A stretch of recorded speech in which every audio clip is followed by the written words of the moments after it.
الهدى ودين الحق ليظهره على الدين كله ولو كره المشركون وأشهد أنه بلغ الرسالة وأدى الأمانة ونصح الأمة وجاهد في سبيله حتى أتاه اليقين تركنا على المحجة البيضاء ليلها كنهارها لا يزيغ عنها إلا هالك اللهم صل وسلم وزد وبارك على عبدك ونبيك محمد صلى الله عليه وسلم وعلى آله وصحبه أجمعين يا أيها الناس اتقوا ربكم الذي خلقكم من نفس واحدة وخلق منها زوجها وبث منهما رجالا كثيرا ونساء واتقوا الله الذي تساءلون به والأرحام إن الله كان عليكم رقيبا يا أيها الذين آمنوا اتقوا الله حق تقاته ولا تموتن إلا وأنتم مسلمون يا أيها الذين آمنوا اتقوا الله وقولوا قولا سديدا يصلح لكم أعمالكم ويغفر لكم ذنوبكم ومن يطع الله ورسوله فقد فاز فوزا عظيما ثم أما بعد فإن خير الحديث كتاب الله وخير الهدي هدي محمد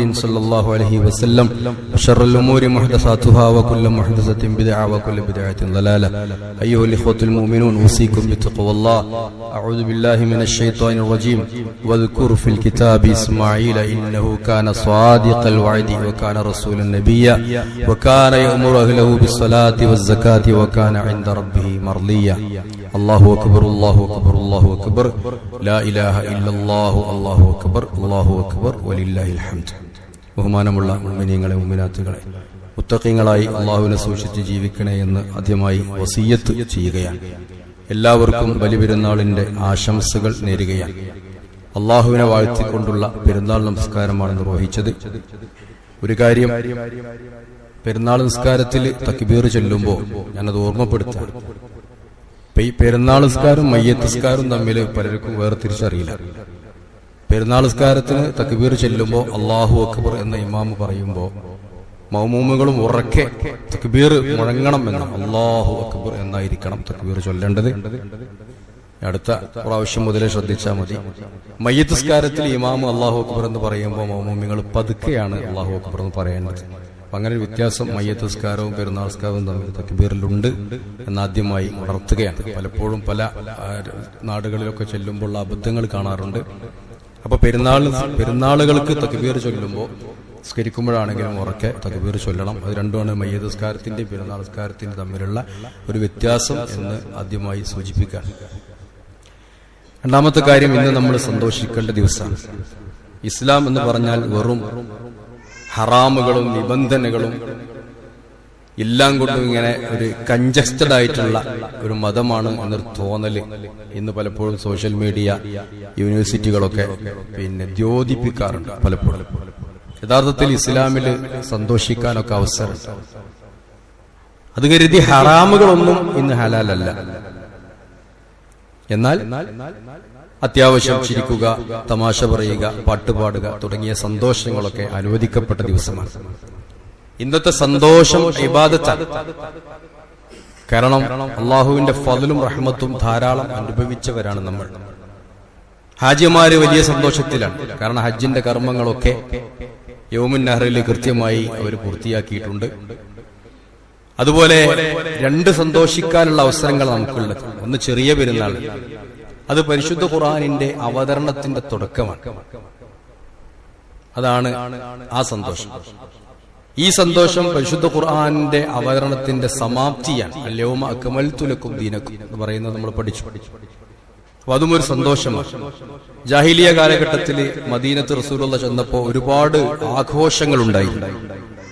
അവരുടെ പൂർവ ദൈവങ്ങളെയും ലാത്ത ഉസ്സ പോലെയുള്ള ആളുകളുടെയൊക്കെ ജന്മദിനം ആഘോഷിക്കുക, മരണദിനം ആഘോഷിക്കുക, അതൊക്കെ കണ്ടപ്പോൾ റസൂലുള്ളാഹി അത് ഒഴിവാക്കി. അത് പാടില്ല. അബ്ദലക്കുമുല്ലാഹു ഖൈറൻ മിൻ ഹാദാ, ഇതിന് പകരം നിങ്ങൾക്ക് സന്തോഷിക്കാൻ രണ്ടവസരം തന്നതാണ്. അതൊന്ന് ഈദുൽ ഫിത്റാണ്, ഒന്ന് ഈദുൽ അദ്ഹയാണ്. അതുകൊണ്ട് ഇന്നത്തെ സന്തോഷം ഇബാദത്താണ്. ഖുർആൻ പറയുന്നുണ്ട്, ഖുൽ ബിഫദ്ലില്ലാഹി വബിറഹ്മതിഹി വബിദാലിക ഫൽയഫ്റഹു ഹുവ ഖൈറും മിമ്മാ യജ്മഊൻ. ഖുർആന്റെ വാക്കാണ്. അല്ലാഹുവിന്റെ ഫളല് കൊണ്ട്, അല്ലാഹുവിന്റെ റഹ്മത്ത് കൊണ്ട് സന്തോഷിക്കുക, അതാണ് അവര് സമ്പാദിച്ചതിൽ ഏറ്റവും വലുത് എന്നതാണ്. അപ്പൊ ഏറ്റവും വലിയ സന്തോഷം ഇന്നുണ്ടാവണം. ഇന്ന് ദുഃഖിക്കാൻ പാടില്ല. ദുഃഖമുള്ളവനും സന്തോഷിക്കും. ദുഃഖമുള്ളവർ ഒരുപാടുണ്ട്. നമുക്കറിയാം, നമ്മുടെ കൂടെ ഇന്ന് പെരുന്നാൾ ആഘോഷിക്കാൻ കഴിയാത്ത ഒരുപാട് ആളുകൾ. ഇന്നലെ മിനിഞ്ഞാന്ന് മരണപ്പെട്ടു പോയവരുണ്ട്, രോഗികളായ ആളുകളുണ്ട്. അതുപോലെ തന്നെ നമുക്കറിയാം ഫലസ്തീൻ പോലെയുള്ള രാജ്യങ്ങളിൽ പലപ്പോഴും മനുഷ്യരെ ദുഃഖത്തിലാഴ്ത്തുന്ന വാർത്തകളാണ് ഗസയിൽ നിന്നും അത് കഴിഞ്ഞിപ്പോ റഫയിൽ നിന്നൊക്കെ വന്നുകൊണ്ടിരിക്കുന്നത്. അവർക്കൊക്കെ ഇന്നത്തെ പത്രത്തിലെ ഫോട്ടോ വല്ലാതെ വേദനയുണ്ടായി. പെരുന്നാൾ നിസ്കാരത്തിന് പോവുകയാണ്, ഇടിഞ്ഞു പൊളിഞ്ഞ പെരന്റെ മുന്നിലൂടെ ഒരു വെള്ളക്കുപ്പിയും അല്ലെങ്കിൽ ഒരു ബക്കറ്റും കയ്യിൽ വെച്ചിട്ട് പെരുന്നാൾ നിസ്കരിക്കാൻ പോകുന്ന ഒരു കുട്ടിയെ ആലോചിച്ചപ്പോ ആ കുട്ടിയുടെ ചിത്രം നമ്മയൊക്കെ വേദനിപ്പിക്കുന്നതാണ്. അപ്പൊ അവരൊക്കെ ആലോചിക്കാതെ നമ്മൾ എന്നിട്ടും നമ്മുടെ ചുറ്റുഭാഗത്ത് നിന്ന് നമ്മുടെ ഈ പെരുന്നാളിൽ പങ്കെടുക്കുന്ന, പെരുന്നാൾ ഖുത്ബക്ക് വരുന്ന, പെരുന്നാൾ നിസ്കാരത്തിന് വരുന്ന കുട്ടികൾ പടക്കം പൊട്ടിക്കുന്നു എന്ന് കേൾക്കുമ്പോ അത് വല്ലാത്തൊരു അത്ഭുതം തന്നെയാണ്. അത് വല്ലാത്ത നെറികേടാണ്. നമ്മുടെയൊക്കെ കുട്ടികൾ എവിടെ എത്തി നിങ്ങൾ ആലോചിക്കണം. ഒരുപാട് ആളുകൾ തൊട്ടടുത്താണ് കുവൈറ്റിലെ, നമ്മളെയൊക്കെ നമ്മുടെ നാടിന്റെ ഒരു വരുമാനമായിട്ടുള്ള പലരും നമുക്കറിയാം, ഗൾഫിൽ പോയവരൊക്കെ ഒരു ഉറുപ്പിക, ഒരു റിയാല് കൊടുത്ത് ഒരു പെപ്സി പോലും വാങ്ങിക്കുടിക്കാതെ നമ്മുടെ നാടിന് വേണ്ടി, നാട്ടിലുള്ള മക്കൾക്ക് വേണ്ടി വളരെ മോശമായ ബാത്റൂം ഉപയോഗിക്കുന്ന, വളരെ മോശമായ ചുറ്റുപാടിൽ ജീവിക്കുന്ന, നമുക്കറിയാം വിദേശത്ത് പോയി ജീവിക്കുന്ന ആളുകളൊക്കെ അത്രയും കഷ്ടപ്പെടുന്ന, അതിനുവേണ്ടി പോയ 40-45 ആളുകൾ നമ്മുടെ നാട്ടുകാര് കുവൈറ്റിലെ ഒരു തീപിടുത്തത്തിൽ മരണപ്പെട്ടു. അവരുടെയൊക്കെ വീടുകളുണ്ട്, അതിലെല്ലാവരും ഉണ്ട്, മനുഷ്യരാണ് അവർ, അവരൊക്കെ മനുഷ്യരായി കാണും. അതിലൊക്കെ നമ്മൾ സന്തോഷിക്കുക, അതിലൊക്കെ ഒരു ചെറിയ മനസ്താപം, അവർക്ക് വേണ്ടി ഒരു പ്രാർത്ഥന, അതൊന്നുമില്ലാതെ നമ്മളിങ്ങനെ അടിച്ചു പൊളിച്ച് സന്തോഷിക്കുക എന്നത് അത്ര ശരിയല്ല എന്ന്. അതുകൊണ്ട് ഖുർആൻ പറയുന്നത് വലിതുകബ്ബിറുല്ലാഹ അലാ മാ ഹദാക്കും, സന്തോഷങ്ങളെ തക്ബീർ കൊണ്ട് നിയന്ത്രിക്കുകയാണ്. തക്ബീർ കൊണ്ട് നിയന്ത്രിക്കുക, അമിതമായി സന്തോഷിക്കുക, ഒരു ചെറിയ പിടുത്തം ആവശ്യമാണ്. നിങ്ങൾ അള്ളാഹനെ വാഴ്ത്താനുള്ള സന്തോഷമാണ്, അള്ളാഹുവിനെ തിരിച്ചറിഞ്ഞുകൊണ്ടുള്ള സന്തോഷമായിരിക്കണം എന്നാണ്. മാത്രമല്ല വലഅല്ലക്കും തഷ്കുറൂൻ, നന്ദിയുടെ സന്തോഷമായിരിക്കണം. ആലോചിച്ചു നോക്കൂ, ആ റഫയിലാണ് നമ്മൾ ഇന്ന് ജീവിച്ചിരിപ്പെങ്കിൽ, ഗസയിലാണ് നമ്മൾ ഇരിക്കുന്നതെങ്കിൽ നമ്മളെപ്പോലെ മനുഷ്യരാണ്. അതല്ലെങ്കിൽ നമ്മുടെ വേണ്ടപ്പെട്ട ഒരാളാണ് ആ കുവൈറ്റിലെ തീപിടുത്തത്തിൽ നശിച്ചതെങ്കിൽ, അപകടം പറ്റിയെങ്കിൽ ഒന്ന് ആലോചിച്ചു നോക്കണം. അതുകൊണ്ട് ലഅല്ലക്കും തഷ്കുറൂൻ, നിങ്ങളൊക്കെ ഇന്ന് സമാധാനത്തോടുകൂടെ, സ്വസ്ഥതയോടുകൂടെ, വലിയ ആരോഗ്യ പ്രശ്നങ്ങളൊന്നുമില്ലാതെ, നമുക്കറിയാം ഇന്ന് നേരം വെളുത്ത് എഴുന്നേക്കാൻ കഴിയാത്ത ആളുകളുണ്ടാവും, ഇന്ന് നേരം വെളുത്തപ്പോ സ്ട്രോക്കായ ആളുകളുണ്ടാവും, ഇന്ന് ആശുപത്രി കേസുണ്ടായ ആളുകളുണ്ടാവും, ഇന്ന് മരിച്ചുപോയ ആളുകളുണ്ടാവും. അതൊന്നുമില്ലാതെ അള്ളാന്റെ അനുഗ്രഹത്താൽ 2 റക്അത്ത് പെരുന്നാൾ നിസ്കരിക്കാൻ കഴിഞ്ഞു, അതിൽ തക്ബീർ ചൊല്ലാൻ കഴിഞ്ഞു എന്നത് ലഅല്ലക്കും തഷ്കുറൂൻ, നന്ദിയുടെ ഭാഗമായിട്ടാണ്. അതുകൊണ്ട് നന്ദിയുടെ ഭാഗമായിരിക്കണം നമ്മുടെ സന്തോഷം, തക്ബീറിന്റെ ഭാഗമായിരിക്കണം നമ്മുടെ സന്തോഷം. ഇന്ന് നമ്മൾ ആലോചിക്കുന്നത് ഇബ്രാഹിം നബി അലൈഹിസ്സലാമിന്റെ മാതൃകയാണ്. 4000 സഹസ്രാബ്ദങ്ങൾക്ക് മുമ്പ് അന്ന് ഇബ്രാഹിം നബി അലൈഹി ഇസ്ലാമും കുടുംബവും നമുക്ക് ചെയ്തു തന്ന, നമുക്ക് കാണിച്ചു തന്ന ആ മാതൃകകള്, അത് വർഷം തോറും പുതുക്കാതെ ഒരു മുഅ്മിൻ ജീവിക്കാൻ പാടില്ല എന്നതിന്റെ ഉദാത്തമായ മാതൃകയാണ് പെരുന്നാൾ എന്ന് പറഞ്ഞാൽ.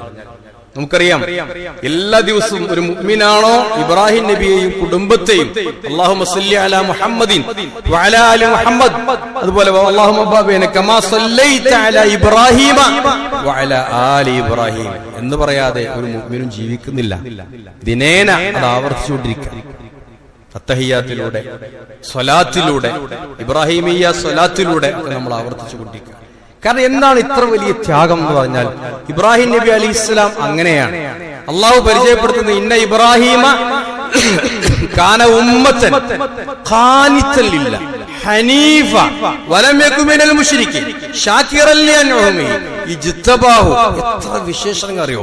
ഖുർആൻ എടുത്തു നോക്കിയാ ഇബ്രാഹിം നബിക്ക് അള്ളാഹു കൊടുത്തത് ഒന്ന് ഖാനിത്താൻ, നല്ല അടങ്ങി ഒതുങ്ങി തഖ്വയോടെ ജീവിക്കുന്ന ആളാണ്. ഹനീഫൻ, വക്രതയില്ലാതെ, ഒരു കളങ്കവുമില്ലാത്ത, മുഖ്ലിസ് എന്ന സ്ഥലത്ത് പരിചയപ്പെടുത്തിയിട്ടുണ്ട്, അവ്വാഹ് എന്ന് പരിചയപ്പെടുത്തിയിട്ടുണ്ട്. അങ്ങേയറ്റം വേദനിക്കുന്ന ഒരാളാണ്, മറ്റുള്ളവരുടെ കാര്യത്തിൽ വേദനിക്കുക. ഞാൻ പറഞ്ഞല്ലോ, ഇബ്രാഹിം നബി ലൂത്ത് നബി അലൈഹി ഇസ്ലാമിന്റെ കൗമിനെ നശിപ്പിക്കാൻ പോകുന്ന മലക്കുകള് ഇബ്രാഹിം നബി അലൈഹി ഇസ്ലാമിന്റെ വീട്ടില് വിരുന്ന് വന്നപ്പോ, അറിയാലോ, പശുക്കുട്ടിയെ ഭക്ഷണമൊക്കെ ഉണ്ടാക്കി കൊടുത്തല്ലോ, അതൊക്കെ കഴിഞ്ഞിട്ട് എവിടുക്കാ പോണെന്ന് വെച്ചപ്പോ അവരെ നശിപ്പിക്കാൻ പോകുക. വേണ്ട, അവര് തർക്കിച്ചു എന്നാണ്. എന്തിനാ ഇപ്പൊ നശിപ്പിക്കണത്? അവര് ജീവിച്ചോ ജീവിച്ചോട്ടെ. യുജാദിലുനാ ഫീ ഖൗമി ലൂത്ത്. ഖുർആൻ പറയാ ലൂത്തിന്റെ കാര്യത്തില് നമ്മളോട് തർക്കിക്കാന്നൊന്നും ഇബ്രാഹിം എന്നാ പറയണേ. കാരണം ശത്രുക്കൾ അങ്ങനെയാണ്. ഫമൻ തബിഅനി ഫഇന്നഹു മിന്നി. എന്നെ ആരെങ്കിലും പിൻപറ്റി ജീവിക്കട്ടെ, അവൻ എന്റെ കൂട്ടത്തിൽപ്പെട്ടതാ. വമൻ അസാനി ഫഇന്നക അൻതൽ ഗഫൂറുർ റഹീം. എന്നെ ധിക്കരിച്ചിട്ടാണ് ഒരാൾ ജീവിക്കുന്നതെങ്കിൽ നീ ഗഫൂറാണ്, റഹീമാണെന്ന്. നോക്കൂ, ശത്രുക്കൾക്ക് പോലും റഹ്മത്ത് ആഗ്രഹിച്ച ആളാണ് ഇബ്രാഹിം നബി അലൈഹി സ്വലാം. ശത്രുക്കൾക്ക് പോലും മഗ്ഫിറത്ത് ആഗ്രഹിച്ച ആളാണ് ഇബ്രാഹിം നബി അലൈഹി സ്വലാം. അതുകൊണ്ടാണ് ഖുർആൻ ഇത്രയധികം വാഴ്ത്തി പറഞ്ഞത്. അവ്വാഹ്, ഹലീം, മുജ്തബ്, ഷാക്കിർ, ഒരുപാട് വിശേഷണങ്ങളല്ല. കാരണം ഉമ്മത്തൻ എന്ന ഒരു സമുദായം ചെയ്തു തീർക്കുന്നത് ഒരു മനുഷ്യായുസ്സിൽ ചെയ്തു തീർത്ത ഒരു പ്രവാചകന്റെ സ്മരണയാണ്. എന്തായാലും ഇത്ര അധികം ആ പ്രവാചകൻ ചെറുപ്പം മുതൽ അങ്ങനെയാണ്. വളരെ ചെറുപ്പത്തിൽ തന്നെ അന്നത്തെ കുട്ടികൾക്ക് ഉണ്ടായിരുന്ന അനാവശ്യ കാര്യങ്ങളിൽ നിന്നൊക്കെ മാറി നിന്ന ഒരു നല്ല കുട്ടിയായിരുന്നു ഇബ്രാഹിം അലൈഹി സ്വലാം. താൻ മനസ്സിലാക്കിയ ആദർശം വാപ്പാനോട് പറയാൻ ഇബ്രാഹിം നബിക്ക് മടിയുണ്ടായില്ല. എല്ലാ സംസ്കാര മര്യാദകളും പാലിച്ചുകൊണ്ട് യാ അബതി ലിമ തഅബുദു മാ ലാ യസ്മഉ വലാ യുബ്സിറു വലാ യുഗ്നി അൻക ശൈഅ. കാണാത്ത, കേൾക്കാത്ത, ഒന്നും അറിയാത്ത ഇവറ്റകളെ എന്തിന് നിങ്ങൾ ആരാധിക്കണമെന്ന് ബിംബക്കച്ചവടക്കാരനായ ആസിർ എന്ന പിതാവിനോട് ഇബ്രാഹിം അലൈഹിസ്സലാം ചോദിച്ചിട്ടുണ്ട്. അവിടുന്ന് എറിഞ്ഞാട്ടി തന്റെ സമൂഹത്തിൽ പ്രഖ്യാപിച്ചിട്ടുണ്ട്. സൂര്യനെ കണ്ടപ്പോ അതാണ് എന്നും, ചന്ദ്രനെ കണ്ടപ്പോ അതാണ് എന്നും, നക്ഷത്രത്തെ കണ്ടപ്പോ അതാണ് എന്റെ പടച്ചോൻ എന്നൊക്കെ പറഞ്ഞിട്ട് അവരോട് അതിൽ നിന്നൊന്നൊരു പിടുത്തം കിട്ടാതെ എല്ലാം അസ്തമിച്ചു പോകുന്നു, ഇല്ലാതാകുന്നു. ഇന്നി വജ്ജഹതു വജ്ഹി ലില്ലദീ ഫതറസ് സമാവാതി വൽ അർള ഹനീഫ വമാ അന മിനൽ മുശ്രിക്കീൻ. സമൂഹത്തോട് പ്രഖ്യാപിക്കുക, ഞാൻ എന്റെ മുഖത്ത് തിരിക്കുന്നത് ഏകനായ റബ്ബിലേക്കാണ്. നക്ഷത്രത്തെയും ചന്ദ്രനെയും സൂര്യനെയും അതൊന്നും ആരാധിക്കാൻ പാടില്ല. അതിനൊക്കെ സൃഷ്ടിച്ച റബ്ബിനെയാണ് ഞാൻ ആരാധിക്കുന്നത് എന്ന് ഉറക്കെ പ്രഖ്യാപിച്ച ഇബ്രാഹിം നബി അലൈഹിസ്സലാം അദ്ദേഹത്തിന്റെ മാതൃകയാണ്.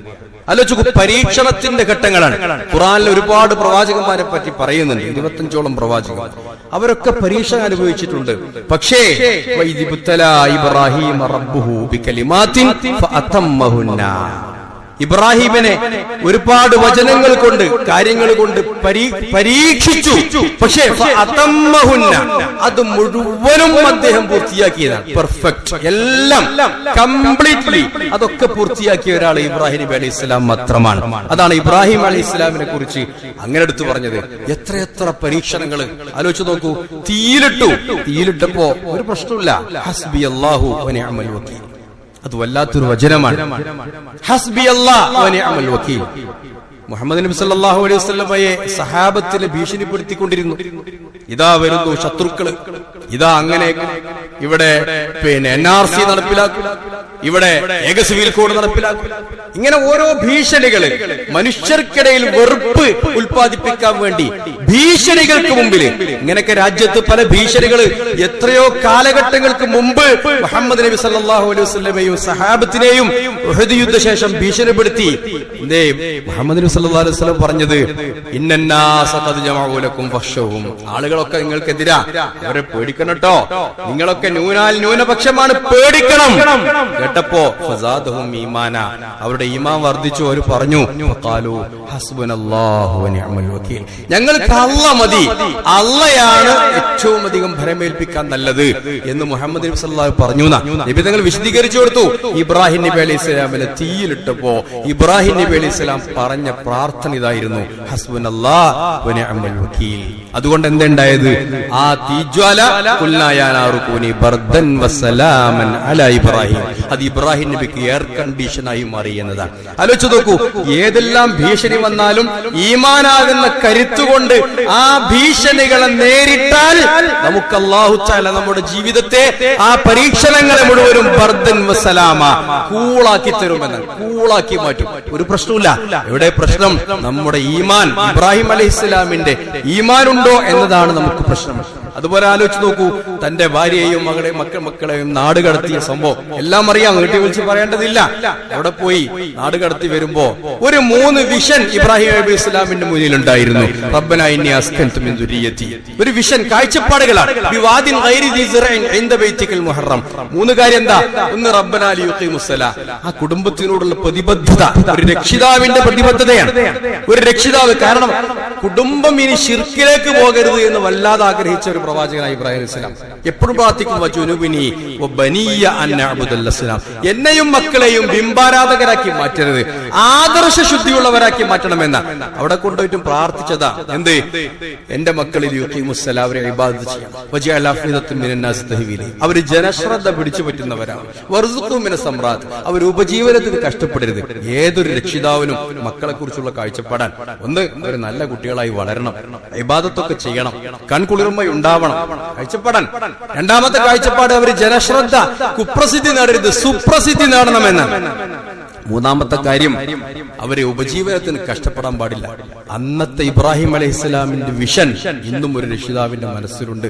പക്ഷേ അന്നത്തെ ഇബ്രാഹിമുമാരായി മാറാൻ ഇന്നത്തെ രക്ഷിതാക്കൾക്ക് കഴിയുന്നില്ല. അവിടെയാണ് പരാജയം. നല്ലൊരു ഉമ്മ, ആലോചിച്ച് നോക്കൂ, എവിടുക്കാ പോണത്? ആരുമില്ല, ഒന്നുമില്ല. അന്ന് കഅബ പോലും ഇല്ല എന്നാ പറയണത്. ആ സ്ഥലത്ത് കൊണ്ടയാക്കി തിരിഞ്ഞു പോകുമ്പോ ഒന്നും മറുപടിയില്ല. ആ ഉമ്മ ചോദിക്ക, അല്ലാഹു അമറക ബിഹാദാ, ഇത് അള്ള കൽപ്പിച്ചിട്ടാണോ? ആ ഉമ്മാന്റെ ആദർശം ആലോചിച്ച് നോക്കി. അള്ള കൽപ്പിച്ചിട്ടാണോ? അതെ, അള്ള കൽപ്പിച്ചിട്ടാണ്.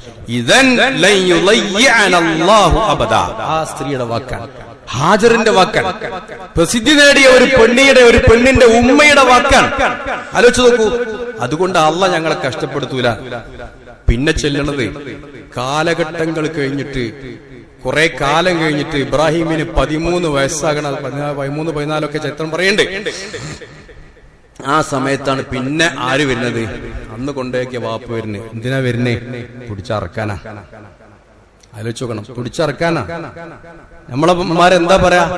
എന്ത് സലഫിയോ ഖലഫിയോ എന്തോ ആയിക്കോട്ടെ, നമ്മളെന്താ പറയാ? അന്നാണ് ഇട്ടെറിഞ്ഞ് പോയിട്ട് ഇപ്പൊ ഇങ്ങോട്ട് വരിക. അതും വരുന്നത് കുട്ടിനെ അറക്കാന്. ഉണ്ടാകാൻ വന്നാൽ തന്നെ പറഞ്ഞ വർത്താനം നമ്മൾ ഇങ്ങനെ ഇരിക്കും. ഇവിടെ ഉമ്മ പറയാ, ആ ഉമ്മ എങ്ങനെ ഈ കുട്ടിനെ വളർത്തിണ്ടാക്കി നിങ്ങൾ ആലോചിച്ചു. 10-13 കൊല്ലം ആ ഉമ്മ വളർത്തിയ കുട്ടി വാപ്പ് ഒരു കാര്യം പറ, ഇന്നി അറാഫിൽ മനാമി അന്യത് മാതാത്തറ, ഞാനിങ്ങനെ കാണുന്നുണ്ട്, ഞാൻ കണ്ടു എന്നല്ല കാണുന്നുണ്ട്. യൗമുത്തർവിയ, അങ്ങനെ അഭിപ്രായം ഉണ്ട്. ഞാൻ കഴിഞ്ഞ വിശദീകരിച്ചു.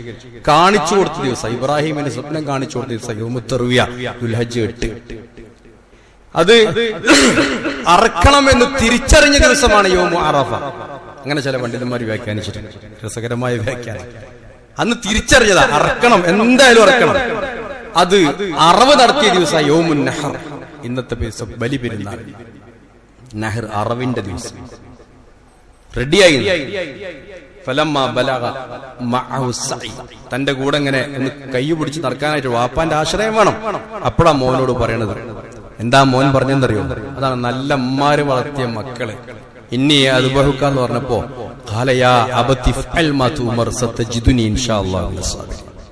നമ്മളെന്താത്ത കുട്ടികളെ കിട്ടുമോ? വാപ്പാന്റെയും ഉമ്മാന്റെയും അകിട്ടിക്കറന്ന് വളർന്നാൽ തന്നെ ഒരു ക്ലാസ് ഉണ്ട്, ഒരു ക്യാമ്പ് ഉണ്ട്, അവിടെ പബ്സ് ഉണ്ട്, പിന്നെ ബിരിയാണി ഉണ്ട്, ഉച്ചക്ക് കട്ടൻചായയും ബിസ്ക്കറ്റ് ഉണ്ട് എന്ന് പറഞ്ഞാൽ നമ്മുടെ കുട്ടികൾ കേൾക്കുമോ? നമ്മുടെ ഉമ്മമാര് വളർത്തിയ കുട്ടികൾ. അപ്പൊ നമ്മുടെ ഉമ്മമാർക്ക് പലപ്പോഴും ഹാജരാവാൻ കഴിയുന്നില്ല. ഹാജർമാരാവണം. ഇന്നത്തെ നമ്മുടെ തലമുറ, പ്രത്യേകിച്ച് പെണ്ണുങ്ങള്, പണ്ടൊക്കെ ആരെങ്കിലും നോക്കി എന്ന് പറയുമ്പോ കംപ്ലൈന്റ് കൊടുക്കുന്ന പെണ്ണുങ്ങള് ഇന്ന് ഇൻസ്റ്റാഗ്രാമിൽ വന്നിട്ട് എനിക്ക് ലൈക്ക് തരൂ, എന്നെ കാണാൻ എങ്ങനെയുണ്ട് എന്ന് കമന്റ് ചെയ്യൂ എന്ന് നമ്മുടെ പർദ്ദയും മഫ്തയും ഇട്ട പെണ്ണുങ്ങളാണ്. എന്നെ കാണാൻ എങ്ങനെയുണ്ട് എന്ന് കമന്റ് ചെയ്യൂ എന്ന നാണം എന്ന് പറയുന്നത് തീരെ തൊട്ട് തീണ്ടിയിട്ടില്ലാത്ത ഒരു സമൂഹമാണ് ഇന്നത്തെ തലമുറ. ഇവർക്ക് അടുത്ത തലമുറക്ക് എന്തു കൊടുക്കാൻ കഴിയും? എങ്ങനത്തെ കുട്ടികളെ സമ്പാദിക്കാൻ കഴിയും? അവരെ നമുക്ക് ഏൽപ്പിച്ച കുട്ടിയാണ് ഇസ്മായിൽ. ആ കുട്ടിയാണ് ഇസ്മായിൽ. നിങ്ങൾ എന്തു പണി അറക്കണം എന്ന് പറഞ്ഞു. പക്ഷേ വല്ലാത്തൊരു പരീക്ഷണ. പകരം ഒന്ന് അറക്കാൻ കൊടുത്തു. എവിടുന്നേലും പോയ കെട്ടിക്കൊടുത്ത ഒരു പോത്തിനെ കൊടുത്തിട്ട് അതിനെ അർത്താലൊന്നും ഇത് കിട്ടൂല. അള്ളാഹ് പറഞ്ഞിട്ടുണ്ട്, അതിന്റെ രക്തവും മാംസവും എന്നെത്തുന്നില്ല. വലാകിൻ യനാലുഹു തഖ്വ മിൻകും, നിങ്ങളുടെ തഖ്വയാണ്. ഈ ഒരു പരീക്ഷണത്തിലൂടെ ഉണ്ടാകുന്ന തഖ്വയാണ് അല്ലാഹു സ്വീകരിക്കുന്നതാണ്. അല്ലാതെ ഒരു വലിയ പോത്തിനെ ഇൻസ്റ്റാഗ്രാമിലും ഫേസ്ബുക്കിലൊക്കെ ഇട്ടിട്ട് അതിനെ കൊണ്ടുവന്ന അർത്ഥാലൊന്നും ഇബ്രാഹിം നബിയുടെ ആ ത്യാഗത്തിലേക്ക് നമ്മൾ എത്തൂല. ആ മകന്റെ ത്യാഗത്തിലേക്ക് എത്തൂല. ആ ഉമ്മ വളർത്തിയ മകൻ, അതാണ് ഇസ്മായിൽ. വദ്കുർ ഫിൽ കിതാബി ഇസ്മായിൽ. അത് ഇസ്മായിലിനെ ആലോചിച്ച് നോക്കൂ, ഒന്ന് പറയേ. ഇന്നഹു കാന സ്വാദിഖൽ വഅദ്, അദ്ദേഹം കരാറ് സത്യപ്പെടുത്തിയ ആളാണ്, കരാറ് പാലിച്ചു. ഇസ്മായിൽ തിരിച്ചറിഞ്ഞു, എന്റെ വാപ്പ അത് പറയുന്നുണ്ടെങ്കിൽ സ്വാഭാവികമായും അത് വെറുതെ പറയില്ല. എന്റെ വാപ്പാൻ അനുസരിക്കൽ നിർബന്ധമാണ്. ഇബ്രാഹിം റബ്ബിനെ അനുസരിച്ചെങ്കിൽ ഇബ്രാഹിമിന്റെ പുത്രൻ ഇബ്രാഹിമിനെ അനുസരിച്ചു. ആലോചിച്ചു, ഇബ്രാഹിം നബി റബ്ബിനെയാണ് അനുസരിച്ചതെങ്കിൽ, റബ്ബിനാണ് സമർപ്പിച്ചതെങ്കിൽ, ഇബ്രാഹിം അലൈഹി ഇസ്ലാമിന്റെ മകൻ ഇസ്മായിൽ തന്റെ ശരീരത്തെ പിതാവിന് സമർപ്പിച്ചു. വേണ്ട പോലെ അർത്ഥോളൂ എന്നാ പറഞ്ഞത്. അതാണ് ഇസ്മായിൽ. ഇന്നഹു കാന സ്വാദിഖൽ വഅദ് വകാന റസൂലൻ നബിയ്യ വകാന യഅ്മുറു അഹ്ലഹു ബിസ്സലാത്തി വസ്സകാത്ത്. കുടുംബത്തോട് പറയും നിസ്കരിക്കണം, സകാത്ത് കൊടുക്കണം എന്നൊക്കെ പറയും. വകാന ഇൻദ റബ്ബിഹി മർളിയ, റബ്ബിന്റെ അടുത്ത് ഏറ്റവും തൃപ്തിയുള്ള കുട്ടിയായിരുന്നു. എന്നാലോചിക്കൂ, ഇന്നത്തെ രക്ഷിതാക്കളുടെ ഭയം അവനവന്റെ മക്കളെയാണ്. നമ്മുടെ കാലം കഴിഞ്ഞാൽ നമ്മുടെ മക്കൾ എന്താകും എന്നതാണ് ഇന്നത്തെ നമ്മുടെ ഓരോ രക്ഷിതാക്കളുടെയും ഭയം. എന്തൊക്കെയാണ് നടക്കുന്നത്? ഇഷ്ടംപോലെ കല്യാണം നടക്കുന്നു, ആൺകുട്ടികൾക്ക് പെണ്ണ് തെരഞ്ഞിട്ട് കിട്ടുന്നില്ല, വേറെ കാര്യം. നടന്ന കല്യാണമൊക്കെ മഹലില് കല്യാണത്തിനേക്കാൾ സ്പീഡിലാണ് ത്വലാഖ് നടന്നുകൊണ്ടിരിക്കുന്നത് ഓരോ മഹലിലും. നമ്മൾ വളർത്തിയ മക്കൾ കോലം കെട്ട മുടിയും തലയുമായി മക്കൾ കയറി വരുമ്പോ അരുത് എന്ന് പറയാൻ ധൈര്യമില്ലാത്ത വാപ്പ. എവിടെയാണ് ഇബ്രാഹിമിന്റെ സ്ഥാനം? ഒന്നിനാത്രം പോന്ന യുവാക്കൾ ട്രൗസർ ഇട്ടിട്ട് അവറത്തും കാട്ടി നടക്കുമ്പോ ഫാഷനാണ് എന്ന് പറഞ്ഞ് ചിരിക്കണ വാപ്പ. എല്ലാം കണ്ട് സായുജ്യമടയാനല്ലാതെ ഒരക്ഷരം മറുത്തു പറയാൻ കഴിയാത്ത, ഒരൽപ്പം പോലും ഇല്ലാത്ത, അല്പം പോലും ലജ്ജയില്ലാത്ത ഒരു സമൂഹമായി, ധൈര്യമില്ലാത്ത, ആർജവമില്ലാത്ത ഒരു സമുദായമായി നമ്മൾ മാറിയപ്പോ നമുക്കിതാ ഭീഷണികൾ നമുക്ക് ചുറ്റുപാടും വന്നുകൊണ്ടിരിക്കുന്നു. നമുക്കൊരിക്കലും ബർദും സലാം ഉണ്ടാവില്ല. നമുക്ക് അള്ളാന്റെ പരീക്ഷണങ്ങൾ കൂടിക്കൊണ്ടിരിക്കും. നമ്മൾ സ്വയം മാറാൻ തയ്യാറാണ്. സ്വയം മാറാതെ അള്ളാഹ് മാറ്റൂല. സ്വയം നമ്മൾ മാറാൻ തയ്യാറാണ്. ആലോചിച്ച് നോക്കൂ, മയക്കുമരുന്ന്, MDMA, ഇതിലൊന്നും ആൺകുട്ടികളുടെ പുറകില് എന്ന് പറഞ്ഞാൽ തൊട്ട പിറകിലായിട്ട് അല്ലെങ്കിൽ കുറച്ച് മുമ്പിലായിട്ട് പെൺകുട്ടികളുണ്ട്. ആൺകുട്ടികളൊക്കെ, ഞാനിപ്പോ 2 ദിവസം യാത്രയിലായിരുന്നു, രാത്രി ഫുള്ള് യാത്ര, ഒരു അത്യാവശ്യ കാര്യത്തിന് വേണ്ടി. പക്ഷെ ഓരോ സ്റ്റോപ്പുകളിലും നൂറുകണക്കിന് ചെറുപ്പക്കാരാണ് രാത്രി 2 മണിക്കും 1 മണിക്കും ഇരുന്നിട്ട് ചായ കുടിക്കുന്നു, അൽഫാമ് തിന്നുന്നു, എന്തൊക്കെ വെറും തീറ്റ. 2 മണി 1 മണി ഒക്കെ കുറെ മുടിയും തലയും. അതേപോലെ തന്നെ പെൺകുട്ടികൾ, പ്രത്യേകിച്ച് കാസർഗോഡൊക്കെ ഭാഗത്ത് അവിടെ ഞാൻ കണ്ടത്, പെൺകുട്ടികൾ കാറിൽ വരുന്നു, ബൈക്കിൽ ഒരാണും പെണ്ണും വരുന്നു, നൂറുകണക്കിന് ആളുകൾ ഓരോ ലൈറ്റിന്റെ മാല ഇങ്ങനെ ഇട്ടിട്ട്. കൂടെ ഒരു സുഹൃത്തുണ്ടായിരുന്നു, ഞാൻ ചോദിച്ചു, ഇവരൊന്നും ഉമ്മയും വാപ്പരും ഇവരെ അന്വേഷിക്കൂലേ? നൂറുകണക്കിന് ഓരോ സ്റ്റോപ്പിലും നൂറുകണക്കിന് ചെറുപ്പക്കാരായ ആളുകൾ. ഇവരൊക്കെ രാത്രി എവിടെ? വാപ്പാർക്ക് ധൈര്യമില്ല, മകൻ വന്നോ ചോദിക്കാൻ വാപ്പാക്ക് ധൈര്യമില്ല. പെൺകുട്ടി എന്ത് പർദ്ദയും മഫ്തയും ഇവരുടെ തോന്നിയാസം മറക്കാനുള്ളതായി മാറിയിരിക്കണം. അള്ള പറഞ്ഞത് ലജ്ജ വേണം പെൺകുട്ടികൾക്ക്, ലജ്ജ വേണം. പെൺകുട്ടികളുടെ സൗന്ദര്യം ലജ്ജയാണ്, പെൺകുട്ടികളുടെ സൗന്ദര്യം ലജ്ജയാണ്. ആൺകുട്ടികളുടെ സൗന്ദര്യം ശക്തിയും വിശ്വസ്തതയുമാണ്. ഖുർആൻ പറഞ്ഞതാണ്. ലജ്ജ വേണം. ഈ ലജ്ജയില്ല. ലജ്ജ ഉണ്ടാകാൻ വേണ്ടിയാണ് പർദ്ദയും മഫ്തയും ഒക്കെ പെൺകുട്ടികൾക്ക് കൊടുത്തതെങ്കിൽ ഇന്ന് പർദ്ദയും മഫ്തയും നിഖാബ് വരെ പല കുട്ടികളുടെയും മുഖം മൂടി. നമുക്കറിയില്ല, നമ്മൾ കുട്ടികളെ മനസ്സിലാക്കുക തഹജ്ജുദ് നിസ്കരിക്കേണ്ടതാ. തഹജ്ജുദിനാണ് പ്രേമം. തഹജ്ജുദ് നിസ്കരിക്കണം എന്ന് പറഞ്ഞിട്ട് ഉമ്മാന്റെ അടുത്തും വാപ്പാന്റെ അടുത്തും വാങ്ങിയിട്ട് അലാറം വെച്ചിട്ട് എഴുന്നേച്ചിട്ട് കാമുകനോട് സംസാരിക്കാൻ കൃത്യമായി. ആലോചിച്ച് നോക്കൂ, ഇവിടേക്കാണ് തലമുറ മാറുന്നത്. മാസ്ക് ഇടുന്നത്, നിഖാബ് ഇടുന്നത് സുന്നത്താണ്, മുഖംമൂടിയാണെന്ന് പറഞ്ഞിട്ട് അതിന്റെ ഉള്ളിൽ MDMA ആണ്. ഒന്നും വെറുതെ പറയേണ്ടതല്ല. ഇന്നത്തെ നമ്മുടെ കലാലയാന്തരീക്ഷങ്ങളിൽ നടക്കുന്ന കാര്യങ്ങളാണ്. എത്രയോട്ട് എല്ലാരും അങ്ങനെ ഞാൻ പറയുന്നില്ലല്ലോ, എല്ലാരും അങ്ങനെ പറയുന്നില്ല. പക്ഷെ അരുതേ എന്ന് പറയാൻ ഹാജറിനെ പോലെയുള്ള ഈ വിശ്വാസ ശക്തിയുള്ള ഉമ്മമാരില്ലാതായി പോയി. പിന്നെ എങ്ങനെയാണ് ഇസ്മായിലിനെ പോലെയുള്ള മക്കളുണ്ടാകുക? ഇബ്രാഹിമിനെ പോലെ വാപ്പയില്ലെങ്കിൽ, ഹാജറിനെ പോലെയുള്ള ഉമ്മാകാൻ കഴിയുന്നില്ലെങ്കിൽ ഇസ്മായിലിനെ പോലെയുള്ള മക്കൾ ഉണ്ടാവൂല. അതുകൊണ്ട് ആലോചിച്ച് നോക്കൂ, ഒരനുഭവം കൂടി ഉണ്ടായി. ഇശായിന്റെ ശേഷം ഒരൊറ്റ പള്ളിയിലും, നമ്മുടെ നാട്ടിൽ നിന്ന് വളാഞ്ചേരി മുതൽ കാസർഗോഡ് വരെയുള്ള ഒരു പള്ളിയും തുറന്നിട്ടില്ല, എല്ലാം പൂട്ടിപ്പോയിക്കാം. രാത്രിയുടെ അവസ്ഥ ഒരാൾക്ക് നിസ്കരിക്കണമെങ്കിൽ പോലും അവസരമില്ല. മസാജിദുഹാ ആമിറ വഹിയ ഖറാബുൻ അനിൽ ഹുദ. ഒരുപാട് പള്ളികളുണ്ട്, നല്ല ഭംഗിയുണ്ട്, പക്ഷെ ഒരു ഹുദ അവിടുന്ന് ലഭിക്കുന്നില്ല. അങ്ങനെയാണ് നമ്മുടെയൊക്കെ അവസ്ഥ മാറിയിരിക്കുന്നത്. എന്നാലോ ജമാഅത്തുള്ള പള്ളിയിൽ ജമാഅത്തിന്റെ സമയത്ത് 1-2 ആളുകൾ മാത്രം. മനോഹരമായ ഒരു പള്ളി കണ്ട് കയറി നോക്കുമ്പോ അവിടെ ജമാഅത്തിനുള്ളത് 3-4 ആളുകൾ മാത്രമാണ്. ഇതൊക്കെ നമ്മുടെ നാട്ടിലുണ്ട്. ജമാഅത്തിന് ആളുകളില്ല. അപ്പൊ പെരുന്നാൾ കുറച്ച് ആളുകളുണ്ട്, ജുമാഅത്തിന് കുറച്ച് ആളുകളുണ്ട്. പള്ളികളൊക്കെ വഹിയ ഖറാബുൻ അനിൽ ഹുദ. എവിടുന്നാ പിന്നെ ദീന് കിട്ടുക? നമുക്കതിനൊന്നും താല്പര്യമില്ല. നമുക്കൊക്കെ ഇബ്രാഹിം നബി അലൈഹി ഇസ്ലാമിന്റെ ഈ പെരുന്നാളൊക്കെ ആഘോഷിക്കുമ്പോൾ നമുക്ക് താല്പര്യം മറ്റു പലതിനോടാണ്. അതുകൊണ്ടാണ് പടച്ചോന്റെ പരീക്ഷണങ്ങൾ വന്നുകൊണ്ടിരിക്കുന്നത്. അതുകൊണ്ട് അള്ളാഹുവിന്റെ നിഅമത്തിന് ശുക്ർ ചെയ്യാനായിരിക്കണം നമ്മുടെ ഇത്തരം സന്ദർഭങ്ങളൊക്കെ. നമ്മളൊക്കെ എനിക്ക് പറയാനുള്ളത്, ഇബ്രാഹിമുമാരായില്ലെങ്കിലും ഒരല്പമെങ്കിലും ഇബ്രാഹിമുമാരാകാൻ ശ്രമിക്കുക. ഉമ്മമാര് ഹാജറാകുക. ഇൻസ്റ്റാഗ്രാമിൽ വന്നിട്ടല്ല, ഇൻസ്റ്റാഗ്രാമിൽ വന്നിട്ട് തോന്നിയാസം കാട്ടിയിട്ടല്ല, എല്ലാം ഇൻസ്റ്റാഗ്രാമിലാണ്. ചോറുണ്ടാക്കണതും കഞ്ഞി ഉണ്ടാക്കണതും പിന്നെ പൗഡർ ഇടുന്നതും മൈലാഞ്ചി ഇടുന്നതും ഒക്കെ ഇൻസ്റ്റാഗ്രാമിലാണ്. അന്യർക്കാണ് സമർപ്പിക്കുന്നത്. ആലോചിച്ച് നോക്കൂ, ഇബ്രാഹിം നബി അള്ളാഹുവിനെ സമർപ്പിച്ചു, ഹാജറ ബീവി അള്ളാഹുവിനെ സമർപ്പിച്ചു. പക്ഷേ ഇന്നത്തെ തലമുറ സർവവും സമർപ്പിക്കുന്നത് അന്യന്റെ മുന്നിലാണ്. അതുകൊണ്ട് തന്നെ ഇന്നത്തെ ഈ അരാജകത്വം വളർന്നുകൊണ്ടിരിക്കുക. ആലോചിച്ച് കൂട്ടരെ, ഇങ്ങനെ പോയാൽ നമുക്ക് എന്താണ് മറ്റൊരു തലമുറക്ക് കൊടുക്കാൻ കഴിയുക? ഒരു ചൊല്ലുണ്ട് അറബിയിൽ, ഫാഖിദു ഷൈഇ ലാ യുഅ്തിഹി. ഇല്ലാത്തവന് കൊടുക്കാൻ കഴിയില്ല, ഇല്ലാത്തവന് കൊടുക്കാൻ കഴിയില്ല. എന്റെ അടുത്ത് കാശില്ലെങ്കിൽ നിങ്ങൾക്ക് തരാൻ കഴിയില്ല, ഉള്ളവരെ കൊടുക്കാൻ കഴിയുള്ളൂ. ഒന്നുമില്ലാത്തൊരു തലമുറ ഇങ്ങനെ വളർന്നു പോയാൽ, നമ്മളൊക്കെ മരിച്ചു പോയാൽ അടുത്തൊരു തലമുറക്ക് എന്തു കൊടുക്കാൻ കഴിയും?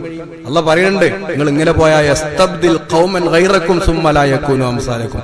വേറെ തലമുറ ഇവിടെ കൊണ്ടുവരും എന്നല്ല പറയുന്നുണ്ട്. അതുകൊണ്ട് ഈ പെരുന്നാളിന്റെ ഈ സമയത്ത് എനിക്ക് നൽകാനുള്ള സന്ദേശം, നമ്മളൊക്കെ ഇബ്രാഹിമി കുടുംബത്തെ മാതൃകയാക്കുക. ഉപ്പമാര് രക്ഷിതാക്കൾ ഇബ്രാഹിം ആവുക, ഉമ്മമാര് ഹാജരയാവുമ്പോ ഇസ്മായിലിനെ പോലെയുള്ള മക്കൾ ഉണ്ടാവും. അല്ലാഹു അക്ബർ, അല്ലാഹു അക്ബർ, അല്ലാഹു അക്ബർ, ലാ ഇലാഹ ഇല്ലല്ലാഹു അല്ലാഹു അക്ബർ, അല്ലാഹു അക്ബർ വലില്ലാഹിൽ ഹംദ്. എല്ലാവർക്കും നമ്മുടെ പെരുന്നാളിന്റെ സന്ദേശം എത്തിക്കുക. തഖബ്ബലല്ലാഹു മിന്നാ വമിൻകും എന്നാണ് അവർക്ക് സന്ദേശം പറഞ്ഞു. ഈദ് മുബാറക് എന്ന് പറയാം, വകുല്ലു ആമിൻ വഅൻതും ബിഖൈർ എന്ന് പറയാം. ഏതെങ്കിലും നിൽക്കുന്ന സന്ദേശങ്ങൾ വാട്സാപ്പിലൊക്കെ നമുക്ക് സന്ദേശങ്ങൾ അയക്കാം. അതൊക്കെ നല്ല കാര്യമാണ്. പെരുന്നാളിന് വരുമ്പോ ഒരു വഴിക്കും പോകുമ്പോ ഒരു വഴിക്കും പോകാനാ പറഞ്ഞു. എന്തിനാ അറിയോ? ഈദ് സന്ദേശം കൈമാറാൻ വേണ്ടിയിട്ടാണ്. അതിനാണ് വേറെ വേറെ വഴിക്ക് പോണത്. അതൊരു സുന്നത്ത് പോലുമാണ്. കാരണം ഒരു വഴിക്ക് വരുമ്പോ അവരോടൊക്കെ ഈദ് സന്ദേശം പറയാം, പിന്നെ അവരോട് തന്നെ പറയണ്ടല്ലോ. വേറെ വഴിക്ക് പോകുമ്പോൾ അവിടെ കുറെ ആളുകളോട് തക്ബീർ ചൊല്ലുക. പിന്നെ ബലികർമ്മം അത് നമുക്ക് നേരത്തെ നിർവഹിക്കേണ്ടതുണ്ട്. അതിന്റെ മാംസം കുലു മിൻഹാ വഅത്ഇമുൽ ഖാനിയ വൽ മുഅ്തർ. നിങ്ങൾ ഭക്ഷിക്കുക, കുറച്ചുകൾ ഭക്ഷിക്കുക, ബാക്കി അത് 1/3 തിന്നണോ? അങ്ങനെ 1/3 തിന്നാനായിട്ട് ഇരിക്കണ്ട. നിങ്ങൾക്ക് വേണമെങ്കിൽ എത്ര എടുക്കങ്ങൾക്ക് ഓരോരുത്തരും മസലാണ്. അപ്പൊ 3/3 എടുക്കൽ നിർബന്ധം എന്നുള്ള കോലത്തിൽ നമുക്കൊക്കെ അങ്ങനെയാണല്ലോ. 3/1 എടുക്കൽ നിർബന്ധമൊന്നുമില്ല, നിങ്ങൾ തിന്ന. പക്ഷെ 3/1 വരെ എടുക്കാവൂ എന്നേ ഉള്ളൂ. അത് എടുത്തിട്ട് ലേശം കഴിച്ച് ബാക്കി ഒക്കെ കൊടുത്താലും കുഴപ്പമില്ല. ലേശം കഴിക്കുക. പിന്നെ ആവശ്യമുള്ളവർക്കൊക്കെ കൊടുക്കുക. അതേ ഖുർആൻ പറഞ്ഞിട്ടുള്ളൂ. ആവശ്യമുള്ളവർക്കൊക്കെ, താല്പര്യമുള്ളവർക്കൊക്കെ, ആ മണം കേട്ട താല്പര്യമുള്ളവർക്കൊക്കെ, അവരെന്തോ ആരോ ആവട്ടെ അവർക്കൊക്കെ കൊടുക്കുക. അതേ ഖുർആൻ പറഞ്ഞിട്ടുള്ളൂ. അത് ഒരു കാര്യം മനസ്സിലാക്കുക, നേരത്തെ പറഞ്ഞതുപോലെ അതിനൊന്നുമല്ല സ്ഥാനമുള്ളത്. അല്ലാക്കി ഞാൻ നമ്മുടെ തഖ്വയാണ്. അതുകൊണ്ട് ആ തഖ്വ ഉയർത്തുന്ന ബലികർമ്മം, തഖ്വ ഉണ്ടാക്കുന്ന, ഇഖ്ലാസ് ഉണ്ടാക്കുന്ന, തവക്കുൽ ഉണ്ടാക്കുന്ന കർമ്മങ്ങളിലേക്ക് നമ്മൾ മുന്നിട്ടിറങ്ങുക. അയ്യാമു തശ്രീഖിന്റെ അസ്ർ വരെ അതിന് സമയമുണ്ട്, ബലികർമ്മത്തിന് സമയമുണ്ട്. ഇനിയും നിർവഹിക്കാൻ താല്പര്യം ഉള്ള ആളുകൾക്ക് ഇനിയും സമയമുണ്ട് എന്നാണ് ഞാൻ പറഞ്ഞു വരുന്നത്. അതുകൊണ്ട് അതൊക്കെ അനുസരിച്ച് എല്ലാവർക്കും ഈദ് സന്ദേശം കൈമാറി നല്ലൊരു സന്തോഷത്തോടു കൂടെ ഒരു സന്തോഷമുള്ള കുടുംബമായിട്ട് മാറാൻ ഒരു